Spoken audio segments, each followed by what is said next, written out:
দেখুন, আপনি একজন ডেপুটি স্পিকার অফার করে আপনি মনে করবেন না যে সংস্কারের কাজটি করে ফেললেন। আপনাকে অনেক মৌলিক সংস্কারে হাত দিতে হবে। তবে বিএনপি যদি মনে করে থাকে যে তাদের অনেক মৌলিক সংস্কারে আর আগ্রহ নাই, সেটিও তাদের বোল্ডলি বলতে হবে। আপনার দলের এমপিদেরকে বলতে হবে যে তাদের পড়াশোনা করতে হবে, সাহস জোগাড় করতে হবে, এবং তারা যেন সত্যি কথা বলে সংসদে। যে যখন জুলাই সনদ চার্টার হলো, এটি ঠিক যে বিএনপি সবার আগে স্বাক্ষর করলো উইথ নোট অফ ডিসেন্ট, জামাত আরও পরে করলো, আর এনসিপি নির্বাচনের কয়েকদিন আগে করলো। ইতিহাসে ব্যাপারটা এরকমই আছে। তখন প্রশ্ন উঠল যে এই সনদ বাস্তবায়ন হবে কি করে।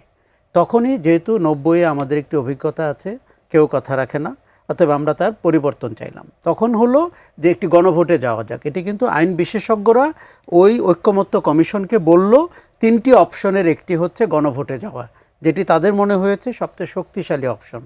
কাজে গণভোটটির ভিত্তিতে আপনি বুঝে ফেললেন যে বাংলাদেশের মানুষ এই সনদের অধিকাংশ বিষয় বাস্তবায়ন করতে চায়। তখন আপনাকে সংস্কার পরিষদের সদস্য হিসাবে শপথ নিয়ে ওই গণভোটের রায় বাস্তবায়নের জন্য আপনি মনোনীত হলেন, যেটি বিএনপি শপথ নিল না। বিএনপি মনে করলো এটি সংবিধানের সাথে সাংঘর্ষিক। 10 সেকেন্ড, এটা ঠিক, আপনার এই বক্তব্য ঠিক, কিন্তু কিভাবে বাস্তবায়ন হবে, কোন কোন আইন দ্বারা, কোন পদ্ধতিতে, কোন তরিকায়? না, এটি হয়েছে সেটার জন্য কি গণভোট? আমি সেটার জন্য গণভোট। আমি বলি কেন, এটি হচ্ছে প্রচলিত সংসদে বসে আপনি কোনো বড় সংস্কার করতে পারবেন না, কারণ আপনি তো ওই সংসদের সদস্য।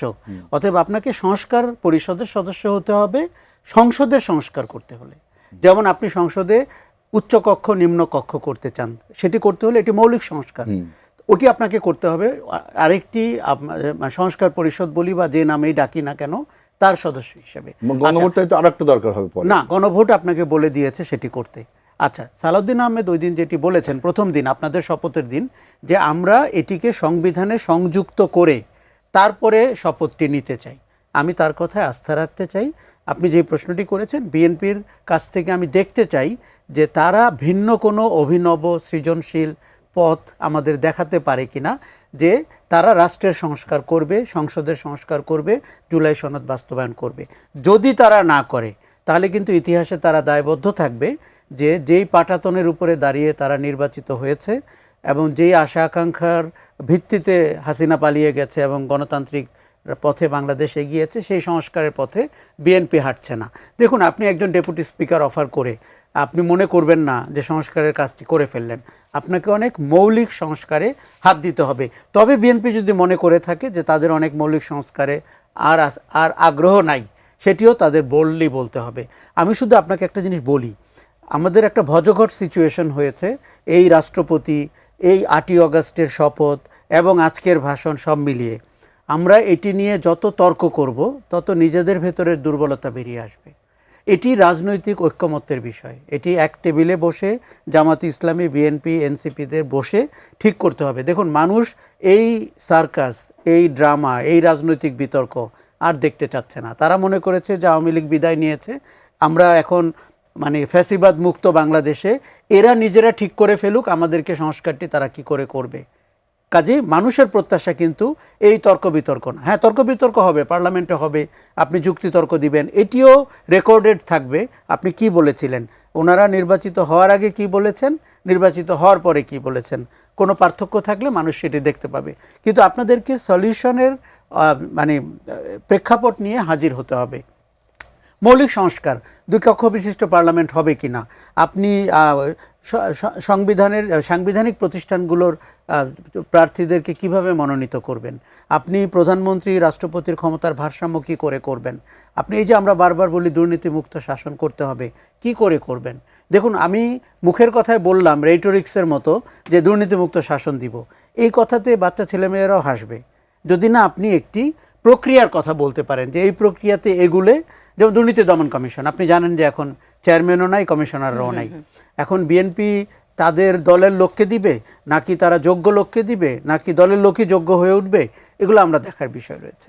মর্নিং শোজটাতে একটা কথা বলে, আজকের প্রথম দিনের থেকে আমাদের প্রত্যাশা যেমন আছে, চ্যালেঞ্জও আছে, অনেকগুলো চ্যালেঞ্জ কিন্তু রয়েছে। আপনি ছোট করে কি বলবেন এবং এই সংসদকে প্রাণবন্ত রাখতে কি ভূমিকা পালন করবে সবাই, সেটি একটু জানাবেন।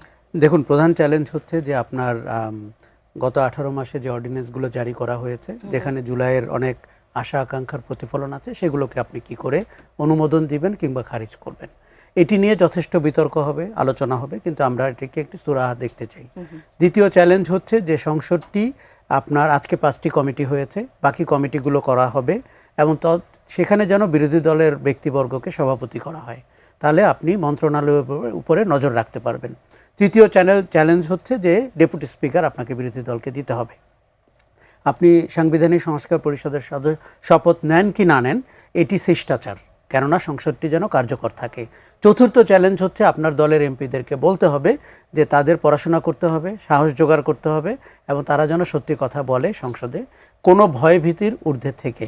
এবং দুটি বিষয় ছাড়া 70 অনুচ্ছেদে আপনি কিন্তু দলের বিরুদ্ধে কথা বলতে পারেন। আমরা যদি সংসদকে এইভাবে দেখি তাহলে আপনি দেখবেন বাজারের অনেক বিষয় যেটি আমরা টকশোতে আলোচনা করি সেটি সংসদে আলোচনা হবে। যেমন দ্রব্যমূল্যের বিষয়টি আপনি বলছিলেন, এটির সিন্ডিকেটের কথা আমরা 54 বছর ধরে শুনেছি, মানুষ এগুলো শুনতে আর অভ্যস্ত না। এর সাথে রাজনীতি জড়িত, সরকার জড়িত, সরকারের প্রভাবশালী মন্ত্রীরা জড়িত, ব্যবসায়ীরা জড়িত। আপনি সেটি বিরোধী দলের মুখে শুনতে হবে কেন? সরকার দলের একজন এমপি কেন এই কথা বলবে না? আমরা সেই সংসদ দেখতে চাই যেখানে সরকার দলের একজন সরকারের দুর্বলতার কথা বলে। এরকম একটি জায়গায় যখন আপনি যেতে পারবেন, আপনি বিশ্বাস করেন মাঠে, আপনি খেয়াল করেছেন মব বলে কিছু এখন নাই, যমুনা ঘেরাওয়ের জন্য কেউ আর যাচ্ছে না, শাহবাগ এখন আর কোনো দখলে নাই, পরিবর্তন কিন্তু হচ্ছে। কাজেই আমরা দেখতে চাই রাজনীতিটি সংসদে চলে যাক, বিতর্কটি সংসদে চলে যাক, মানুষ যেন যেমন করে একটি শক্তি ক্ষমতায় না আসাতে মানুষের স্বস্তি ফিরে পেয়েছে, সেরকম সরকারের আচরণে যেন আমরা স্বস্তি